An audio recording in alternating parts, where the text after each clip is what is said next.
compartilhar a tela. Deixa eu só.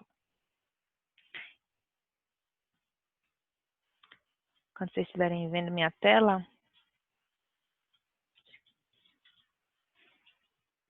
Pai, se dá para ver, dá um joinha aí.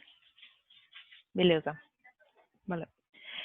Hoje nós vamos estudar o sexto mandamento, mas a gente vai ter sempre a mesma base, que é ler o versículo lá de 1 João 1,9, que se confessarmos os nossos pecados, ele é fiel e justo para nos perdoar e nos purificar de toda injustiça. A gente lembrar que nós somos pecadores e precisamos da graça do Senhor Jesus.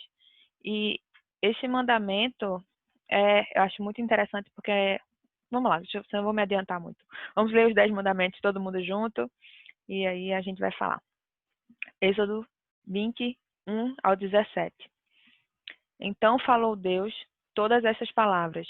Eu sou o Senhor teu Deus, que te tirei da terra do Egito, da casa da servidão. Não terás outros deuses diante de mim.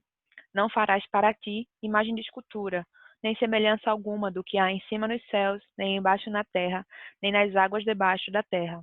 Não as adorarás, nem lhes darás culto, porque eu sou o Senhor teu Deus, Deus zeloso, que visita a iniquidade dos pais nos filhos até a terceira e quarta geração daqueles que me aborrecem, e faço misericórdia até 1000 gerações daqueles que me amam e guardam os meus mandamentos. Não tomarás o nome do Senhor teu Deus em vão, porque o Senhor não terá por inocente o que tomar o seu nome em vão. Lembra-te do dia de sábado para o santificar. 6 dias trabalharás e farás toda a tua obra, mas o sétimo dia é o sábado do Senhor teu Deus. Não farás nenhum trabalho, nem tu, nem o teu filho, nem a tua filha, nem o teu servo, nem a tua serva, nem o teu animal, nem o forasteiro das tuas portas para dentro. Porque em 6 dias fez o Senhor os céus e a terra, o mar e tudo o que neles há, e ao sétimo dia descansou. Por isso o Senhor abençoou o dia de sábado e o santificou. Honra teu pai e tua mãe, para que se prolonguem os teus dias na terra que o Senhor teu Deus te dá. Não matarás, não adulterarás, não furtarás, não dirás falso testemunho contra o teu próximo. Não cobiçarás a casa do teu próximo, não cobiçarás a mulher do teu próximo, nem o teu servo, nem a sua serva, nem o seu boi, nem o seu jumento, nem coisa alguma que pertença ao seu próximo. Esse mandamento, hoje, nós vamos estudar o sexto mandamento, que é não matarás. Acho que eu tirei o slide. Não matarás. E é interessante porque esse é um mandamento que a gente pensa que nós não cometemos e que nós nunca vamos cometer. Porque a gente só pensa nas dias de fato, tirando a vida de alguém. Mas esse mandamento ele é muito mais profundo e tem muito mais a nos ensinar do que apenas você ser um homicida ou você matar alguém, ou você ir lá e acabar com a vida de alguém. Ele é muito mais, engloba muito mais aspectos da nossa vida. E como cristãos, nós temos muito mais coisas a fazer para cumprir esse mandamento de não matarás, do que simplesmente a gente não pegar uma arma e matar. Porque a gente vai descobrir que às vezes, na Bíblia, não que talvez seja necessário para nós fazermos, mas que talvez seja necessário matar para cumprir o mandamento não matarás. É bem contraditório, mas a gente vai estudar o que é que a Bíblia fala e o Catecismo Maior de Westminster, que é o que eu tenho usado como base para nós montarmos as nossas aulas desses 10 mandamentos. Tá? Só começando aqui o que é que o mandamento ele me exige, o que é que ele pede de mim e o que é que ele me proíbe de fazer. O mandamento ele diz que eu tenho que cuidar e ter todo o esforço legítimo, é muito importante essa palavra legítimo, para preservar a nossa vida e a dos outros. Então, esse não matarás não é apenas eu ir lá e não tirar a vida de alguém, como ele é explícito, não é apenas uma proibição. O não matarás, ele exige que eu preserve a todo custo, legitimamente é da forma uma forma legítima que a lei permita, preservar tanto a minha vida como a vida dos outros. O que é que ele me proíbe? Ele me proíbe de tirar a minha vida ou a nossa vida e a de outro, exceto em caso de justiça pública, de guerra legítima, da defesa necessária, da negligência ou retirada dos meios lícitos ou necessários para a preservação da vida. E é isso que a gente vai dar uma olhada hoje, porque a gente acha que o mandamento é só essa fácil, não matarás, e eu não posso matar em nenhum aspecto. Não. A Bíblia vai nos ensinar, e até a própria Bíblia seria bem contraditória se tendo um mandamento lá, não matarás, e as guerras santas, ou até o próprio Senhor, ele morreu por pena de morte. Então, assim, seria muito contraditório a Bíblia, ela expor durante de todos os livros, a morte como sendo uma forma, enfim, o matar, e ela está proibindo todo mundo de matar. Então, a Bíblia não proíbe matar em todos os aspectos. Há aspectos que a Bíblia diz que a gente tem que matar. Em caso de guerra, é caso de vida ou morte. Você não vai dizer, pode me matar. Não, gente, você tem que defender. A sua vida é muito preciosa. E isso a gente vai ter que aplicar em todas as áreas. A vida da gente é muito preciosa. O Senhor, ele nos concedeu a vida e ele é o Senhor da vida. Eu estava lendo lá Mateus. Deixa eu só ver aqui, que eu acho que alguém deixou um recado para mim. Eu estava lendo lá Mateus hoje, acho que foi hoje ou foi ontem, Mateus 20 e alguma coisa, quando os saduceus, se eu não me engano, eles chegam para Jesus e perguntam como é que vai ser na ressurreição. Um homem, acho que é saduceus, um homem casou com a mulher e aí ele morreu, aí o irmão dele casou, porque eles não acreditavam na ressurreição dos mortos.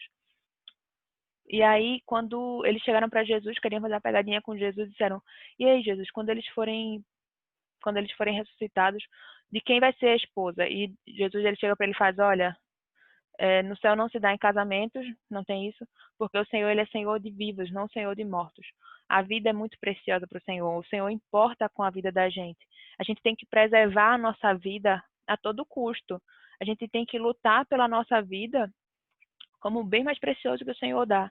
Porque tem coisas, bens materiais, ou qualquer coisa material, nós podemos conquistar, no sentido de que nós trabalhamos durante algum período de tempo, nós podemos comprar uma casa, nós podemos comprar carros, nós podemos comprar conforto para a gente, mas a vida, só o Senhor tem poder sobre a vida e a morte.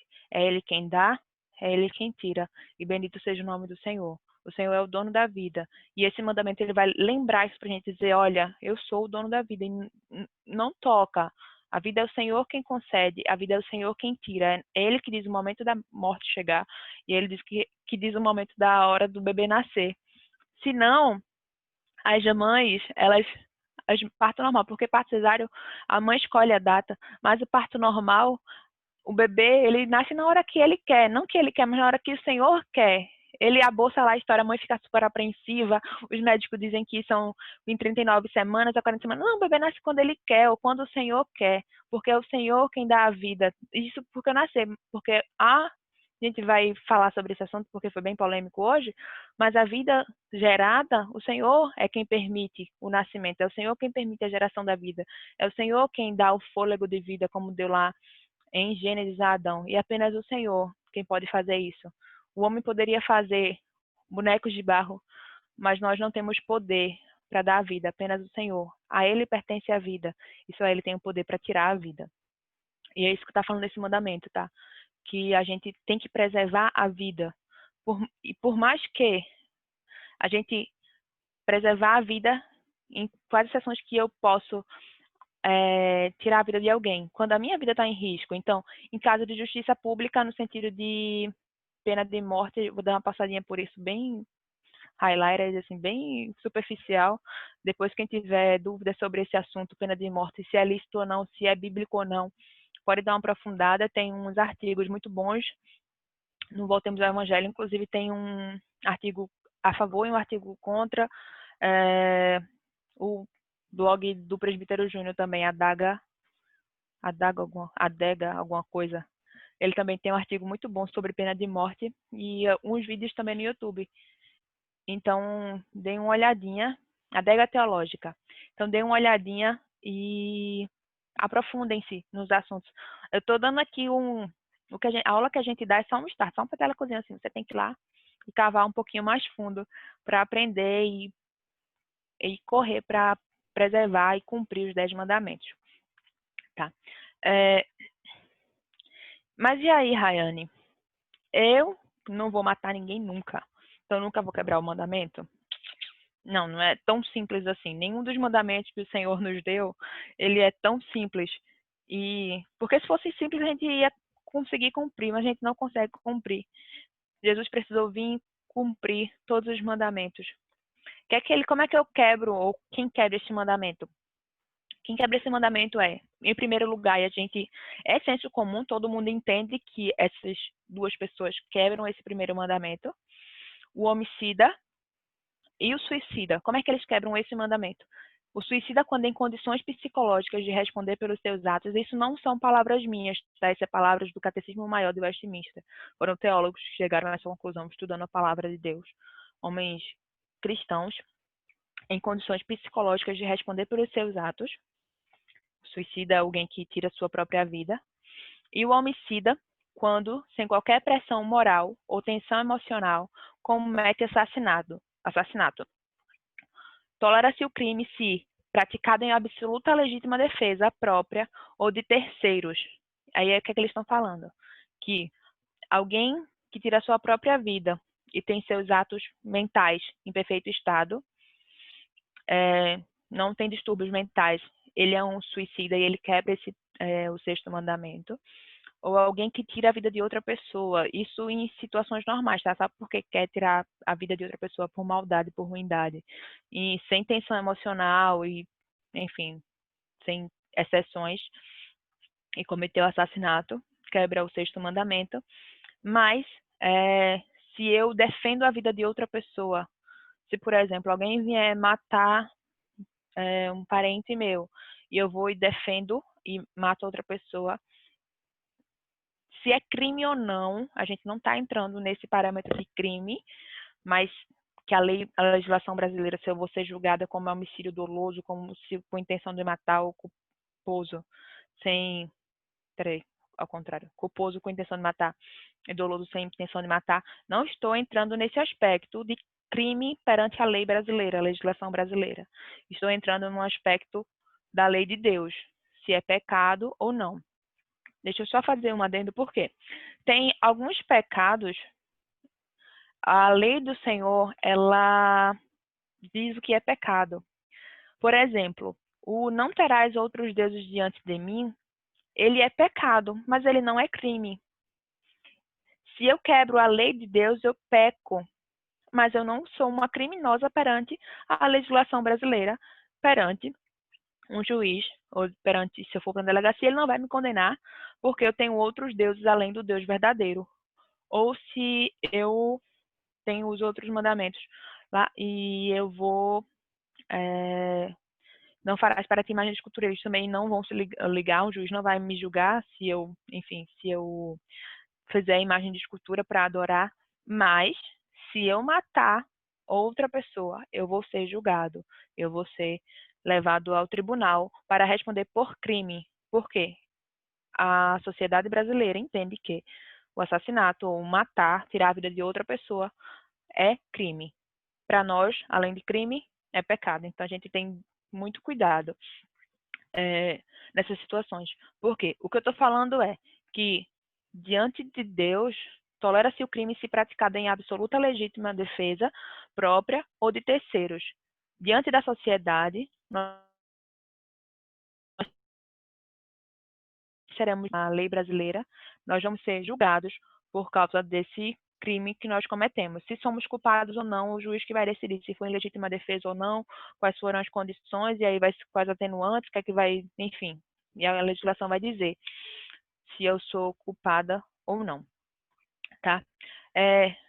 Outro detalhe que a gente acha que nunca quebra esse mandamento, mas olha só, quem atenta contra a própria saúde, e aí já vai pegar no pé de muito crente que acha que está vivendo muito bem, mas está quebrando o sexto mandamento. Por quê? Fumante, viciado em narcóticos, beberrão, glutão, boêmio, fornicário, incontinente, o desregrado, o descuidado com o corpo, mente e alma. Cabe a nós, cristãos, para não quebrar o sexto mandamento, cuidarmos, e tudo bem, a gente já entende, a gente sabe que é pecado. o fumo, o viciado em drogas, quem bebe muito, quem é glutonaria, que tipo é orgia junto com a bebida, boêmio, que gosta de beber e dançar, enfim, à noite e tal, que pratica fornicação. A gente sabe, o senso comum cristão, a cultura cristã, a gente sabe que isso é pecado. Só que a gente esquece, olha, que o pecado que essas pessoas cometem é o mesmo pecado que a gente, que não cuida do nosso corpo, da nossa mente e da nossa alma, cometemos. Então a gente precisa olhar para nossa vida, dizer, Senhor, eu estou cuidando da minha vida, eu estou cuidando do meu corpo ele é templo e morada do Espírito Santo, eu estou cuidando do meu corpo como Deus quer, eu preservo pela minha vida ou não. Uma gordurinha, vamos lá, embora colocar para entupir uma veia no meu coração. Gente, pelo amor de Deus, cuidemos do nosso corpo. Nosso corpo precisa ser cuidado. Nosso corpo, você precisa ter uma alimentação saudável. É tanto que quando Daniel foi lá para a Babilônia, o rei, o Nabucodonosor, deu tudo que ele queria, tudo que ele poderia comer. Dizer, olha, tu tem a melhor comida para tu tem a melhor bebida. O que é que Daniel fez? Não, eu vou comer vegetais e água. E aí eles até disseram, não, a gente vai o rei disse, o supervisor disse que o rei ia reclamar e não sei o que ele fez. Não, passa um teste com a gente se funcionar. E funcionou muito bem. Não estou dizendo para a gente virar vegetariano, se você quiser virar vegetariano, apesar que a Andresa passou um tempo como vegetariana e tem uma prova, vegetariano não necessariamente é saudável, porque macarrão, pão, é tudo coisas que vegetarianos podem comer e não necessariamente é saudável. Então, tem uma alimentação regrada, cuidem do vosso corpo, o exercício físico, cuidem da mente. A gente, como cristão, ele tem que cuidar da mente, tem que ir para o médico se estão com problemas, sei lá, com preocupações, falem com o seu pastor, peçam aconselhamento, mas também procurem médicos, eles estão aí para tratar mesmo problemas da mente, problema da alma, ansiedade, tristeza profunda. Nós precisamos cuidar disso, não podemos achar normal, sempre conviver com isso. Não, não é assim. Nós devemos cuidar, porque o nosso templo, o Senhor, a nossa vida, o Senhor é preciosa demais para o Senhor. Precisamos preservar e ter uma vida boa, uma vida tranquila. É isso que o Senhor quer dar para a gente. Então, cuidemos para que nós não quebremos o sexto mandamento. Ainda, quem quebra esse mandamento é quem atenta contra a paz e a vida. Então, uma pessoa que é agressiva, violento, vingativo, o intolerante, incompreensível, que não perdoa, irreconciliado, invejoso, patológico, que é uma doença, a inveja, o desonesto, ganancioso, incorrigível. A gente vê que assim faz, meu Deus do céu, eu achava que era só não matar, achava que era tipo, não pegar uma faca ou uma arma, ou qualquer arma e matar uma pessoa, não. O não matarás, ele é muito mais profundo e ele diz muito mais sobre a minha conduta de preservar a vida do que simplesmente ir lá e matar. É muito mais sobre, eu estou cuidando da minha vida, eu estou cuidando de quem eu sou, eu estou cuidando do meu corpo, eu estou cuidando daquilo que Deus me deu, eu estou cuidando da minha família, do meu próximo, eu estou cuidando, preservando para que todos vivamos bem, tenhamos saúde, tenhamos qualidade de vida. Se não, eu estou quebrando o sexto mandamento. E a gente precisa rever os nossos conceitos, porque é algo que realmente a gente faz. Nunca vou matar alguém. Apesar que, quando a gente peca em nosso pensamento, assim como o adultério, Jesus falou lá, que quem pensa na mulher do próximo já pecou. Então, o matarás também. Se você já pensou em matar alguém, ou planejou em matar alguém, ou você tem tanta raiva de alguém, um ódio mortal, assim, também já pecou. Então, é muito profundo, mas cuidemos, nós precisamos. Sabe o que cristão é conhecido? Primeiro, é muito comum as pessoas do mundo falarem, festa de crente não tem bebida, mas comida tem, viu? Tudo bem que nós precisamos, nós gostamos de comer mesmo, mas a gente precisa ser regrado, gente. Não é aquele negócio exacerbado, aquele negócio doentio, não. Nós devemos ser controlados, devemos preservar a nossa saúde, nosso corpo. Se vocês virem já uma foto de alguém que tem muito mais gordura do que o corpo, o esqueleto é o mesmo, os ossos são os mesmos. O nosso corpo não foi feito para carregar muito peso além daquilo que ele permite.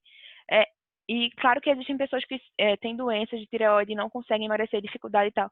Mas nós devemos correr atrás, não desistir e procurar fazer com que nós possamos ser saudáveis, ter boas resistências. Até porque, você acha que tem aqui no próximo slide? Tem. Eu vou falar aqui ó, sobre ele. Deixa aqui o começo. Peraí. Jogar para aqui para cima, que agora... Agora. Só um detalhe. Por quê? Eu vou falar. Como mais que eu posso quebrar esse mandamento do não matarás? Então, tráfico e consumo de drogas. O traficante, ele é um criminoso perante a lei e o usuário, ele é um suicida. O traficante, ele tem consciência que vai matar outra pessoa, a droga, ele vai destruir a vida de outra pessoa, então ele também quebra o sexto mandamento. O aborto doloso, abortar para livrar-se do feto, é infanticídio hediondo. A eutanásia, e muitas pessoas chegam... Teve um filme, não lembro qual era o nome do filme, mas um filme romance, lindo filme, fofíssimo. Não vou lembrar o nome do filme, mas Como Eu Era Antes de Você, o nome do filme. Lindo. É sobre um homem que ele anda na cadeira de roda e a mulher vai lá e vai cuidar dele, porque a mãe contrata essa mulher para cuidar dele, e aí eles se apaixonam. No final o cara morre. Ele escolhe a eutanásia. Gente, nós não podemos pôr fim em nossas vidas e nós não devemos apoiar isso. Quantas vezes a gente... Sabe quando a gente vai e pratica a eutanásia, a gente diz que Deus ele não é poderoso para trazer a pessoa de volta. A gente limita Deus. É o Senhor que é o dono da vida. É o Senhor que diz quando a pessoa vai e quando a pessoa não vai. E assim, eu acho que, primeiro, se alguém disser, Rayane, você vai ter que assinar para alguém morrer, vai dizer, vai ficar aí para sempre, porque eu não vou assinar para ninguém morrer, não. Eu não quero essa culpa na minha vida, não. É uma responsabilidade muito grande você tirar a vida de alguém, você assinar para alguém morrer, pelo amor de Deus. Isso é tirar a vida, isso cabe apenas a Deus, Ele é o dono da vida. Não que a gente tem fé demais, a pessoa vai ressuscitar. Não, gente, eu tenho fé que o Senhor pode ressuscitar, mas se ele não quiser ressuscitar, bendito seja o nome do Senhor, a pessoa vai ficar lá, mas é ele que é o dono da vida, não sou eu, não cabe a mim dizer quando uma pessoa morreu ou não. Então, eutanásia dar remédio para uma pessoa morrer. E aí vai entrar em outros parâmetros. Aí desligar o aparelho, alguém que está com morte cerebral já e está respirando por aparelho. Gente, cada caso é um caso. Eutanásia, até nesse caso, o jovem ele era um deficiente, mas ele vivia, ele saía, ele andava de cadeira de roda, mas ele tinha as funções neurológicas dele, eles existiam. E aí no final ele vai e pede para a eutanásia, tá? É só um detalhe que a gente... Então, sobre desligar aparelhos, depende, aí vai ter que ser caso a caso, vai ter que ser analisado. Porque pode ser, se a pessoa for só... E aí a gente realmente vai ter que olhar o caso, mas se a pessoa já tem morte cerebral, o funcionamento já não existe do cérebro e apenas não tem mais função nenhuma, é só a máquina que está bombeando lá o sangue para não parar. A gente crê que Deus ele é um Deus que pode ressuscitar e eu acho que a gente vai perder um pouquinho de fé se nós fizermos isso. Mas é complicadíssimo. Aí vocês passam essa pergunta para o pastor depois. Se pode ou não. E com certeza Deus ele tem poder para reverter, para voltar à vida, para trazer de volta as funções neurológicas. Então, é complicado. Esse tema é bem complicado. A gente não se enterraria por aí. Alguém mandou um... Eita, parei de compartilhar. Alguém disse que se a gente fosse pensar esse pensamento, fosse ter esse pensamento, a gente não enterraria ninguém. Não, né? A pessoa morreu natural, não vai ficar ressuscitando, né? Alguém morreu em casa, morreu, parou de respirar tudo. Falando em casos de hospitais. Eu não vou entrar nesse assunto, não. Os médicos cristãos e pastores que discutam sobre isso. Tá, deixa eu só falar sobre o aborto, porque hoje foi um tema muito polêmico sobre o aborto. Meu Deus, eu só tenho 8 minutos. Eu vou pedir mais tempo, vou pedir extensão hoje, viu? Vou pedir. Depois a gente volta para cá e continua. Sobre o aborto hoje, uma criança de 10 anos, ela havia sido estrupada pelo tio há 4 anos, desde os 6 até os 10 anos, e hoje ela veio para Recife para abortar o bebê, que já estava com 5, quase 6 meses. E aí hoje surgiu uma discussão se era lícito ou não se era certo ou não. Inclusive, muitos crentes entraram na discussão, brigando assim na internet. Inclusive, alguns políticos cristãos foram para a frente do hospital para tentar impedir e tal. Essa criança ela já veio do Espírito Santo. Lá no Espírito Santo, os médicos disseram que não iam fazer, porque já estava uma gravidez muito avançada e poderia causar mais riscos a ela. E ela veio aqui para Recife e fez. E aí a discussão que surgiu hoje em vários grupos meus do WhatsApp, hoje de manhã, e vários amigos meus discutindo era, e aí, é lícito ou não o aborto nesse caso? Gente, a Bíblia fala que é pecado a gente matar alguém. Por mais doloroso que seja, a gente olhar para uma criança e dizer ela sofreu abuso e é um absurdo, é crime, é terrível, é desumano, é degradante, mas a gente não pode justificar um erro do abuso com outro erro do aborto. O aborto é pecado e nós não podemos achar normal o aborto, interromper a vida de outra criança. E aí vai entrar muitas discussões, mas a Bíblia fala pra gente que é pecado. E a gente tem que dizer, Senhor, eu não estou aceitando no caso. Hoje eu passei um dia pensando, agora de noite eu já tenho o Senhor já falou, sabe, pra mim, e eu já entendi que a vida do bebê é importante. Já era a partir do momento que é gerado, já é um bebê. E por mais que o povo vai dizer, não, ele vai sofrer muito, mas, gente, o aborto não vai solucionar o problema da menina, de todo o abuso que ela sofreu.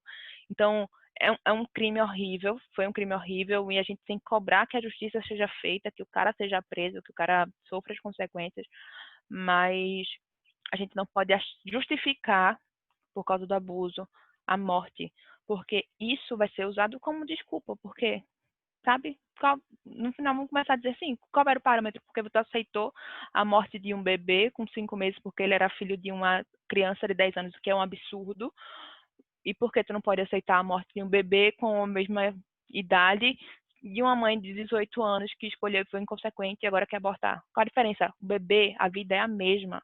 Nós não podemos achar normal, como cristãos. Devemos olhar e preservar a vida que o Senhor deu. Tá? Eu vou tentar correr para a gente acabar a tempo, acho que eu vou conseguir. E aí a gente ore ao Senhor. Se você ore pela essa criança, ore pela família, para que o Senhor tenha misericórdia e restaure essa criança. Mas não ache normal. Se você acha normal ou acha justificável esse aborto, ore ao Senhor. Fala, Senhor, sua palavra diz que não é normal. Então, muda minha forma de pensar, muda, Espírito Santo, muda a minha cabeça para que eu possa pensar como tu pensas e agir como tu pensas. Mas continuando, a gente falou da eutanásia, saúde pública, o descaso da saúde pública, o acesso, ele deve ser, é um dever do Estado. Então, o Estado ele também deve cumprir esse mandamento. E aí, quando ele omite, ele mata os pobres, quebrando o sexto mandamento. Na verdade, ele mata muitos, mas muito mais os pobres. Mas a saúde pública ela deve ser garantida. A fome de muitos, quando poucos esbanjam, então a gente tem que lutar para que a fome do mundo acabe. E o Estado, mas a gente também, quando a gente vê alguém passando fome ou a gente acha normal, a gente precisa fazer algo sobre isso. E a guerra injusta, guerra de conquista, só porque, enfim, assim, quando um país vai invade o outro porque o outro país tem petróleo e ele quer ter poder e isso acontece, gente, isso não é a história de carochinha, não. Acontece no mundo de hoje, país que invade outro país, com desculpa de ajuda humanitária, chega lá, se instala, no final das coisas ele quer explorar o país e mata muitas pessoas por causa disso, e isso quebra o sexto mandamento. Qualquer guerra que seja injusta é uma quebra desse sexto mandamento. E aí eu tenho 3 minutos para falar sobre esse tema, super polêmico, então eu não vou falar muito não. Aí vocês depois pedem para o pastor falar mais sobre esse mandamento, uma boa dica para vocês. É sobre, e a pena de morte? O que é que a Bíblia fala sobre a pena de morte? Porque ele fala sobre não matarás. Só rapidinho, 3 minutos. Lá em Gênesis capítulo 9, versículo 6, fala, quem derramar sangue do homem, pelo homem seu sangue será derramado, porque a imagem de Deus, o homem foi criado. Este é o versículo que nós cristãos temos e entendemos que é Deus instituindo a pena de morte. A pena de morte foi instituída por Deus. E aí, Rayane, é lícito um cristão hoje no Brasil querer pena de morte e aceitar a pena de morte? Gente, é bíblico a gente dizer que a pena de morte foi o Senhor que instituiu. E é uma lei que ele não aboliu, porque não é uma lei cerimonial, não é uma lei de Moisés, é uma lei que foi dada a Noé antes da lei cerimonial de Moisés. Mas se nós formos sinceros com nós mesmos e pensarmos no Brasil, se existisse a pena de morte, quem é que ia morrer? Pobres, negros, e pessoas que não têm dinheiro para pagar advogados. Então, assim, você olhar e dizer, no Brasil seria justo? Não, com certeza não. O Brasil, ele não está pronto para ter uma pena de morte. O sistema da gente, a gente já vê quem está preso, muita gente presa injustamente. Então, imagina pena de morte. Mas é bíblico, vocês podem entrar nesse assunto depois. Acho que é bom assunto para o pastor trazer para a gente uma discussão aberta e vai ser interessante. Mas é bíblico, mas ao meu ponto de vista, é o ponto de vista de muitos teólogos. Uau, como se a gente fosse alguma coisa, né? Eu bebi neles e aí eu cheguei a essa conclusão que é bíblico o tema, a pena de morte, mas hoje, na sociedade que a gente vive, tão pecadora, tão triste, nós não teríamos os planos, não, as ferramentas necessárias para julgar uma pena de morte no sentido de que ela fosse justa para matar o assassino, matar realmente a pessoa que fez que matou o outro, sabe? No Brasil não seria isso. No Brasil ia ser quem matar quem quiser e o rico ia sair impune e o pobre ia morrer porque roubou uma margarina. Isso seria um absurdo. Então, eu tenho o meu pensamento sobre esse assunto. Induzo vocês a estudarem sobre. A gente está vendo que o sexto mandamento ele é gigantesco. Estudem sobre, cheguem às suas conclusões, se vocês acham que deveria ser aplicado ou não. O assunto é bíblico, mas a gente não pode achar a morte natural. O que Deus disse é que a gente deve preservar a vida. Preservamos a nossa vida para glorificar o nome do Senhor Jesus. E a gente lá no céu se encontrarmos com Ele, vivos e saudáveis e felizes para louvar o Senhor da glória. Amém? Eu vou orar, tenho menos de minutos, eu vou orar agradecendo ao Senhor. Senhor nosso Deus, obrigada por estarmos aqui, por estarmos em Tua casa.